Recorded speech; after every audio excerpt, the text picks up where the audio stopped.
And good morning, everyone watching the recording. It's time for Monday market analysis, and it's action-packed week, in my opinion. So let's get ready for that. Quickly starting at the news sites, as usual. European markets are up a bit, still a bit cautious, obviously, after Friday's Omicron dump. Some more information is trickling in on that variant. Stock futures USA also a bit up, so looking to be not a bad start for the Monday after the worst day of the year, mostly for all the stock markets. For the rest, nothing really shocking in the news. Most important thing is that we're having a positive start of the week by the looks of that. Could change later on today if reality sinks in, but I think most of the Friday fear has worn out a bit. So if we take a look at the world markets quickly, European between 0.5% and 1% higher. So that's not a bad start after a dump like Friday. Let's see if we have a bit of pre-market data already. Not yet on this side. So what's on the schedule for this week? Quite a lot, actually. Today we have Fed Chair Powell's speech. That's always something to keep watch, but it's tonight at 9 after market hours, so it won't have an impact today, but it could mean a bit of a shaky day tomorrow. Tomorrow we also have the European inflation rate that has been going up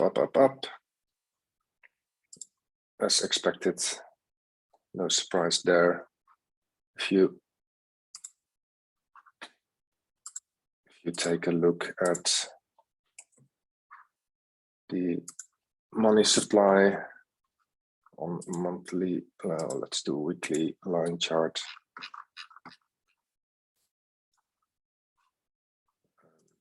The indicators. You see, this is the money stock since the 60s, and you see, let's turn off logarithmic, and you see just how crazy it's still going. And this is just up to September, because they only reported quarterly. The M1 is even more parabolic, not even parabolic, it's just plain vertical since last year. And the velocity is still at a crazy down point. So it means people are just not spending their money. So they are printing, they are not spending. Together with some supply chain issues, this is pretty clear indication why the inflation rate is going up. It's just unavoidable, really. So Monday evening, Fed Chair Powell's speech.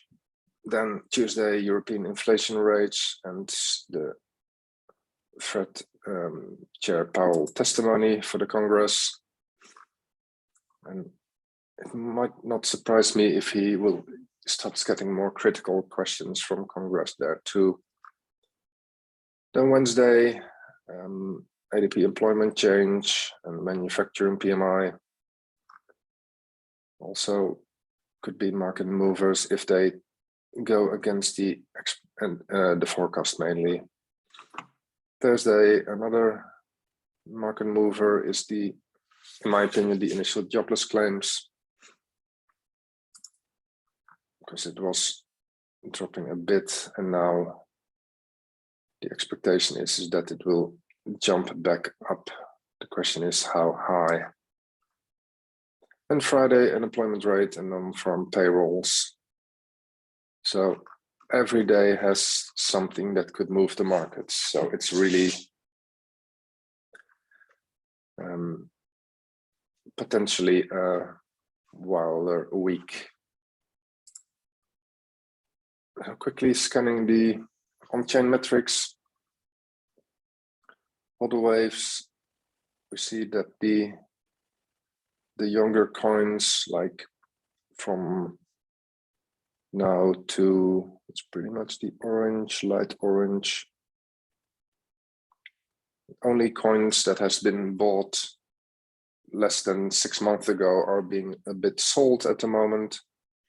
So that's probably the newer people being a bit fearful. But you see that the older coins are not being, there's no spike in the older coins at all at the moment. So that still looks good. That's realized capital. Let's quickly look at the hodl waves itself. Pretty much the same story. Only the 6 month and younger are not even, I think here it's even the 3 to 6 months is already not spiking yet. So that still looks healthy. Let's take another look on how to look at it. The spend output. We don't see the altcoins here neither being spent. We don't have the big dark spikes like you have on tops. All good there. 90-day coin is still comfortably low. It's actually still in buy levels. Definitely in buy levels below this blue bar.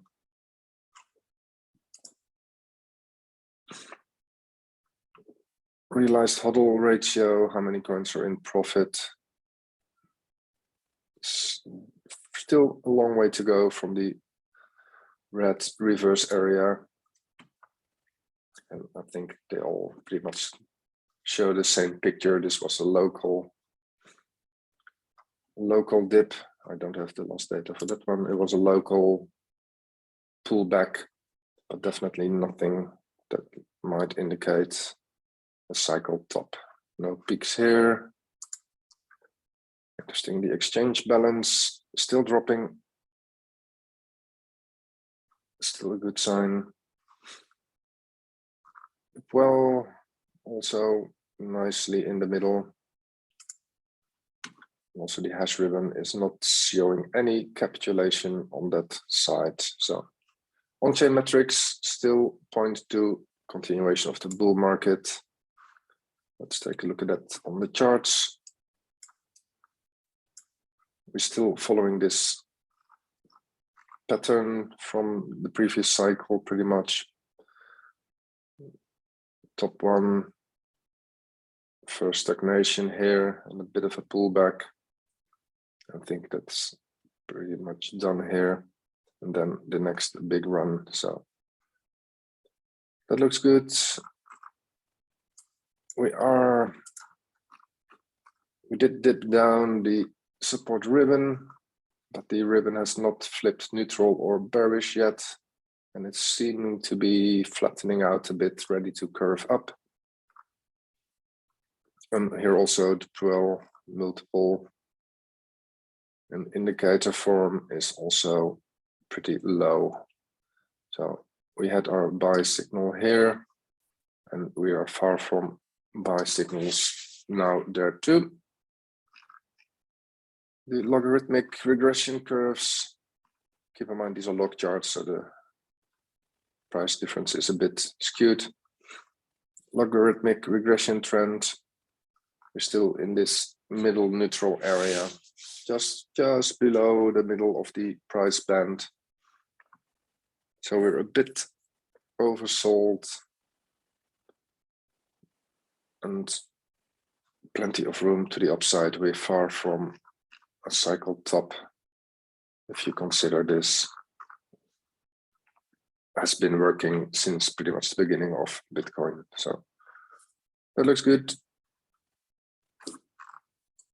And Fibonacci wise, yes, we had a bit of a bounce here on the expected 786, what we expect to be the 786, let's put it that way. But we're still pretty much bounced off this level here, the September peak. So it looks good, to a good area to reverse here. Quickly looking at my fundamental charts. US dollar, it's in the middle of that zone. Just all the way from, yeah, well, pretty much forever. It's been a major zone since years and years. So we're in the middle of it. We had our top being called very nicely by TD sequential here. The 9, 1, 2, 3, 4 candle potential reversal zone and puff reversal. Lovely to see that again.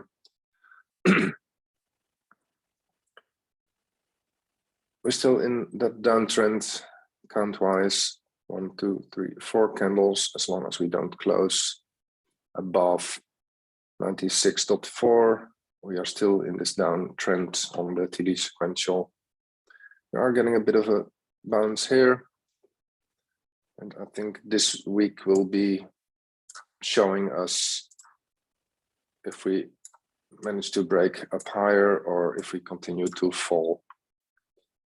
Normally, I would be pretty confident that we would fall a bit considering the whole macroeconomic environment at the moment, but the XY has just been erratic and illogical lately, so I really don't dare to make any predictions of that. Stock markets, obviously, last Friday's date.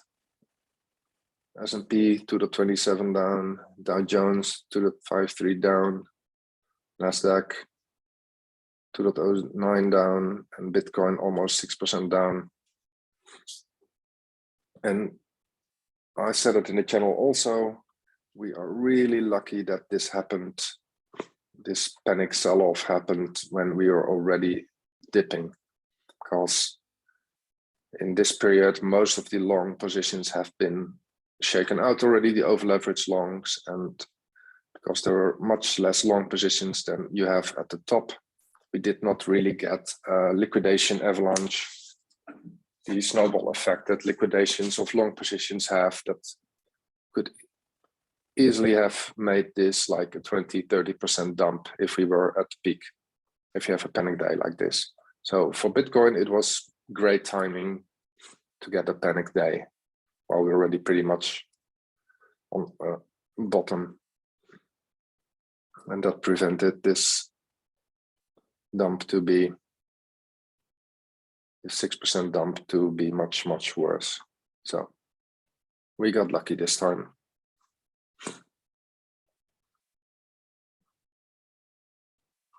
Gold's also just as illogical as the Dow Jones at the moment. So not even gonna bother there. Weekly Bitcoin chart, you see this September high was pretty much where we bounced off from previous last week. So it would be, we do have 53K being built as a long-term high time frame support. So that's definitely a level to keep on top of your heads. If we get other big pushes back up and big plunges down later on, maybe even next year when we go into a more, probably a bit of a bear market somewhere, where again, I don't expect it to take 3 years and I don't expect it to go that far down as all the previous bear markets. But this is definitely a level to keep an eye on.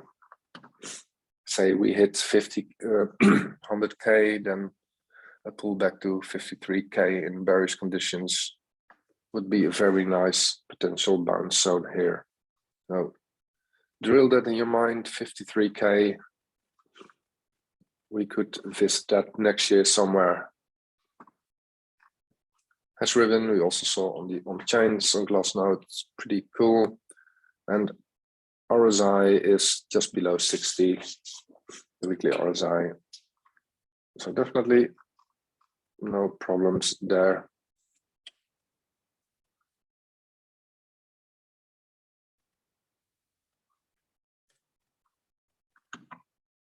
Bitcoin dominance, just floating up and down, sideways, a lot of wickiness. We bounced off this resistance bar here. We got a very strong support around the 39, 60, 40-ish. That's a very strong support level. So yeah, not much to be said there. If you go to much higher time frames, it's also just trading sideways in a range. On that level, pretty boring. But we do have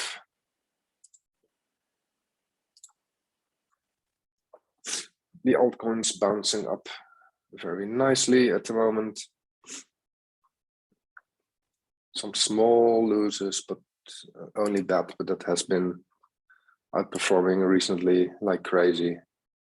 Because logically, it has a bit of a pullback, but all of the major other altcoins are either in a tiny profit, except the gold that has been going crazy also. So obviously it takes a bit of a longer to recover. And a lot of alts are starting to look like a nice recovery there. What you don't see on here is the gaming metaverse coins that have really been going crazy lately and are going crazy again. I'll quickly take a peek on my phone. We have like Rarible 22% up. We have Sandbox 17% up already. Engine 9% up. Decentraland 7.5% up. So seems the gaming metaverse category is still really hot at the moment. So that's still where I have my shorter term spot bags in.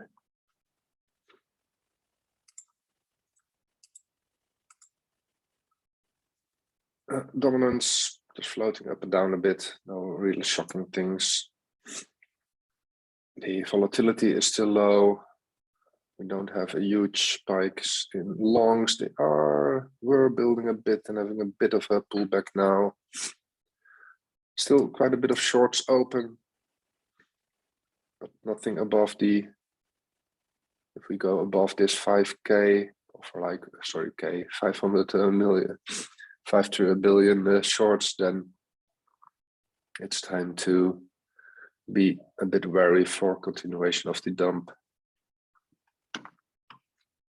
Market cap still in this very lovely price level, market cap level around the previous resistance of the cup and handle. Broke out, confirmed it, quickly went through it, not too far, and now is above it again. So very nice, AB equals C to D. Here, I must apply the harmonics now that I remember that on these charts.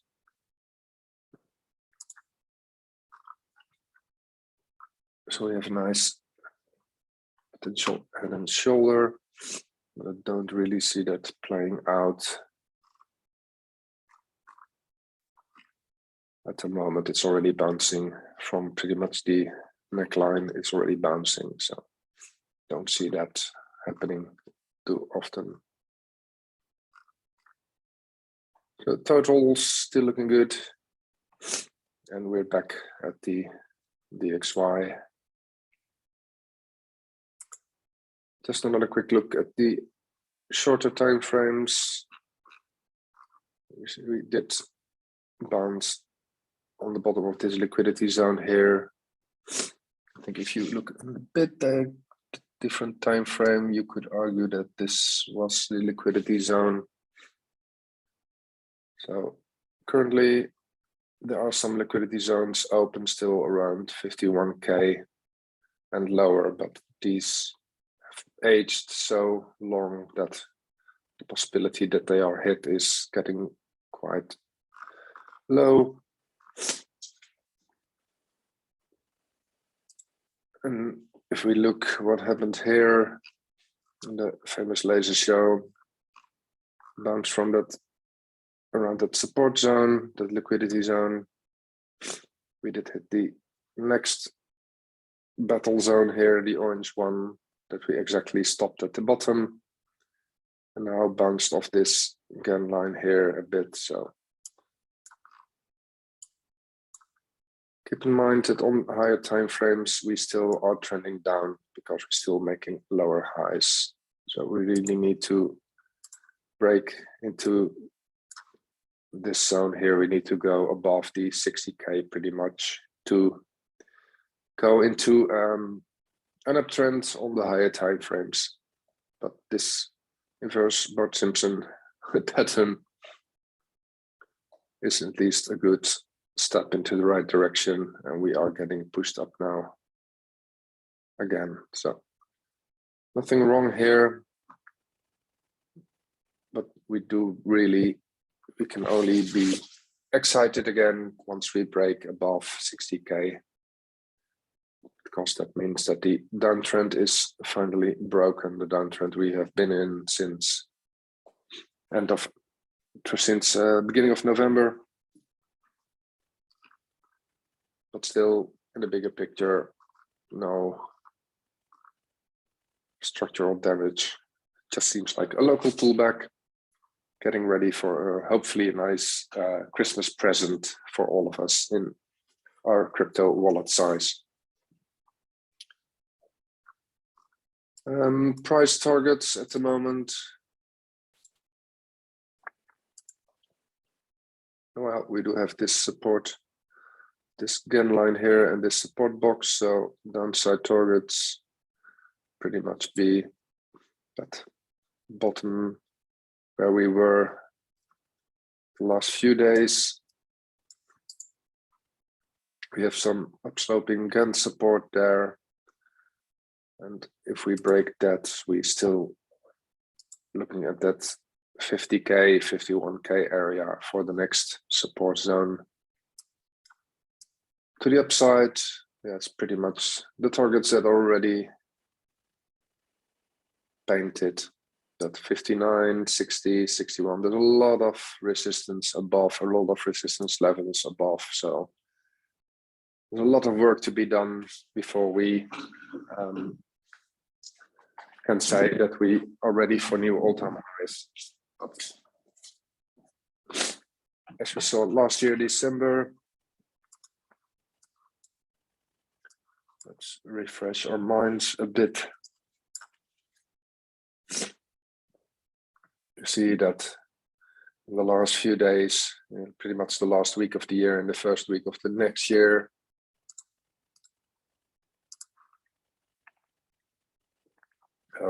just at Christmas, from Christmas until the first week of the next year. So in 2 weeks, we gained 82%. So, and then we had another bounce in February, and I'm not surprised if we get another very cool Happy New Year again. So that's it for today. I covered everything I wanted to cover. Recording will be posted, obviously, for those that missed the beginning. And I'll see you guys in the channel later.